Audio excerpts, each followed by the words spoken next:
आकाशवाणी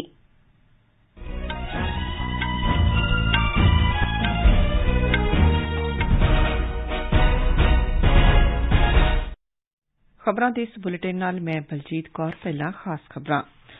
रक्षा मंत्री राजनाथ सिंह ने कहा कि सरकार 2025 तक भारतीय रक्षा सनअत नूं $22 अरब तक पहुंचाउणा चाहुंदी है। खजाना मंत्री निर्मला सीतारमण की प्रधानगी हेठ जीएसटी कौंसल की मीटिंग नवी दिल्ली में चल रही है। चौगिरदा मंत्री भुपिंदर यादव ने कुदरती साधनां की जारी रहण योग वरतों ते जोर दिता है। ते खेडां च औरतां दे FIH Nations cup 2022 hockey tournament के फाइनल विच अज भारत दा स्पेन नाल मुकाबला होएगा।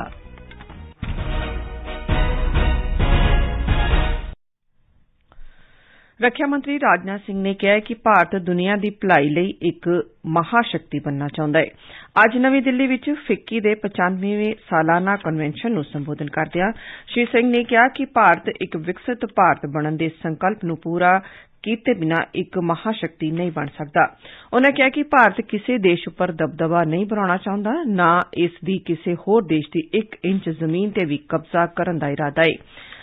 श्री सिंह ने कहा कि पिछले 8 सालां विच कई ढांचागत ते विधि संबंधी सुधार किए गए ने, जिन्हां नाल भारत नूं विकास दे राह ते अग्गे वधण लई तैयार किया गया है।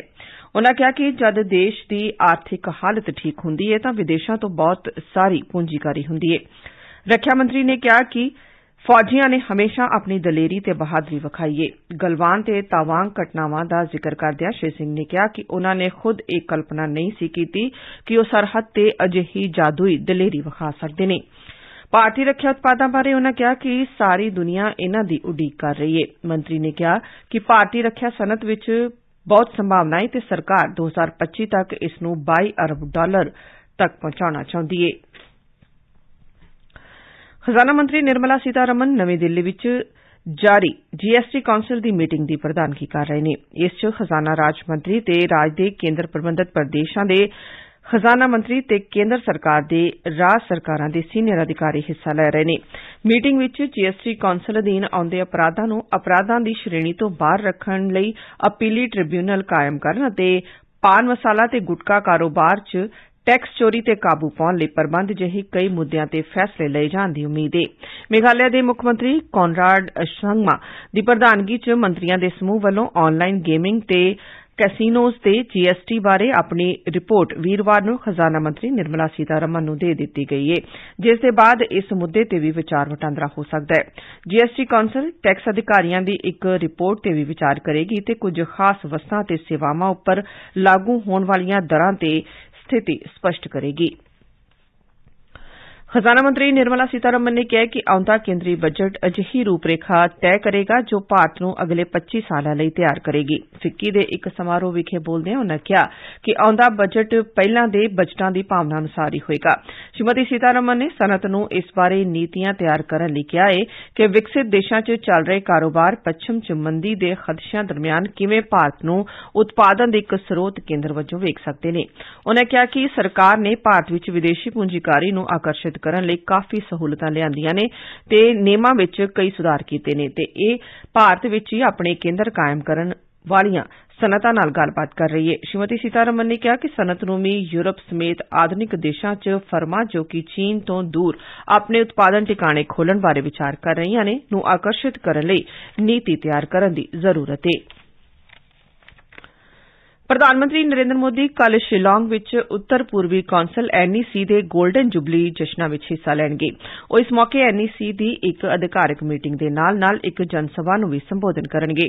ਉੱਤਰ ਪੂਰਬੀ ਕੌਂਸਲ 1971 ਵਿੱਚ ਪਾਰਲੀਮੈਂਟ ਦੇ ਇੱਕ ਕਾਨੂੰਨ ਨਾਲ ਕਾਇਮ ਕੀਤੀ ਗਈ ਸੀ। ਇਸ ਦਾ ਰਸਮੀ ਉਦਘਾਟਨ ਸ਼ਿਲਾਂਗ ਵਿੱਚ 7 ਨਵੰਬਰ 1972 ਨੂੰ ਕੀਤਾ ਗਿਆ ਸੀ ਅਤੇ ਇਸ ਨੇ ਇਸ ਸਾਲ ਨਵੰਬਰ ਵਿੱਚ 50 ਸਾਲ ਪੂਰੇ ਕਰ ਲਏ ਨੇ।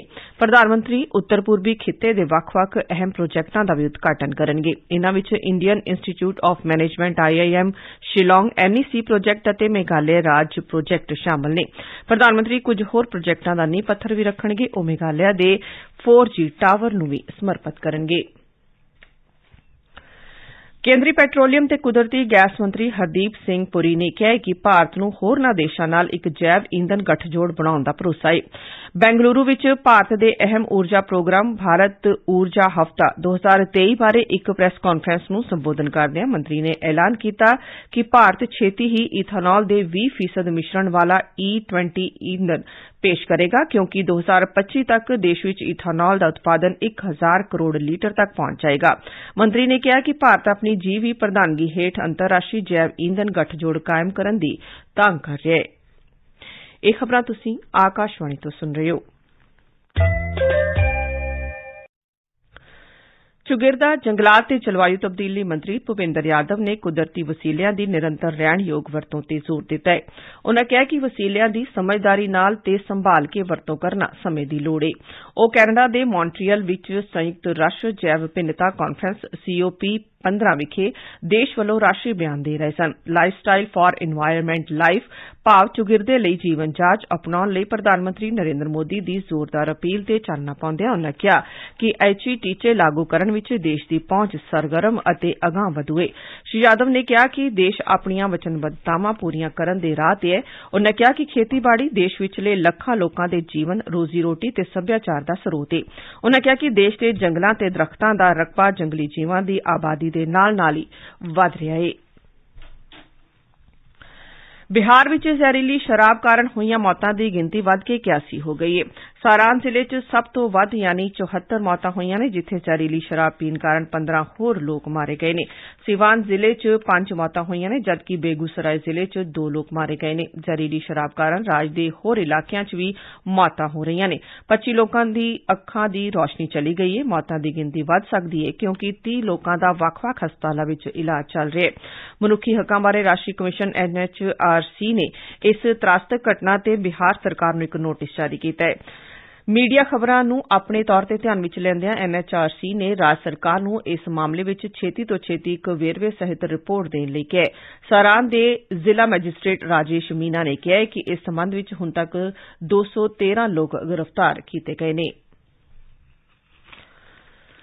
ਭਾਰਤ ਦਾ ਵੈਲੈਂਸੀਆ ਵਿੱਚ FIH ਔਰਤਾਂ ਦੇ ਨੇਸ਼ਨਜ਼ ਕੱਪ 2022 ਹਾਕੀ ਟੂਰਨਾਮੈਂਟ ਦੇ ਫਾਈਨਲ ਵਿੱਚ ਅੱਜ ਸਪੇਨ ਨਾਲ ਮੁਕਾਬਲਾ ਹੋਏਗਾ। ਭਾਰਤ ਬੀਤੀ ਰਾਤ ਪੈਨਲਟੀ ਸ਼ੂਟ ਆਊਟ ਵਿੱਚ ਆਇਰਲੈਂਡ ਨੂੰ 2-1 ਨਾਲ ਹਰਾ ਕੇ ਫਾਈਨਲ ਵਿੱਚ ਪਹੁੰਚਿਆ।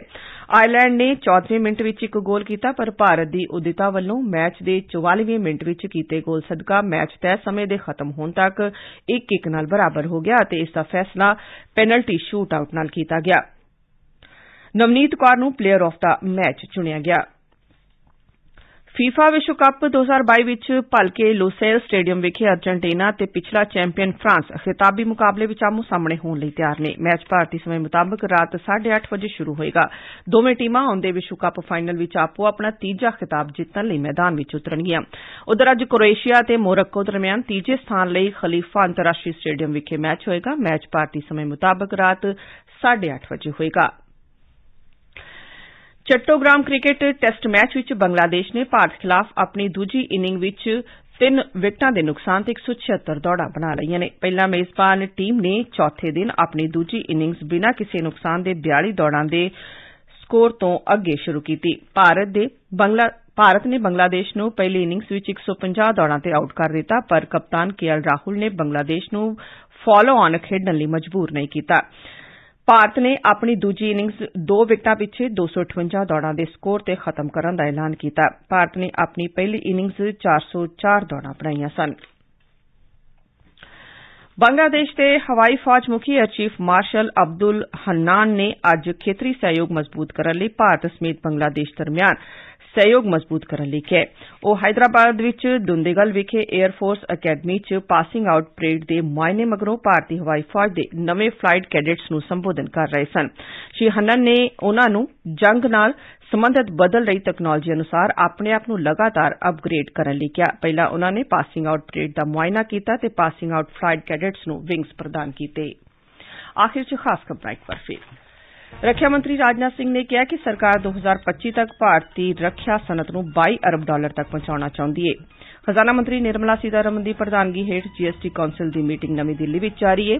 सुगिरदा मंत्री भूपेंद्र यादव ने कुदरती साधना की जारी रहन योग वरतों ते जोर दिता है। औरतों के FIH Nations cup 2022 hockey tournament के फाइनल च अज भारत का स्पेन नाल मुकाबला होएगा। इस दे नाल ही खबरां दा बुलेटिन खत्म हुंदा है।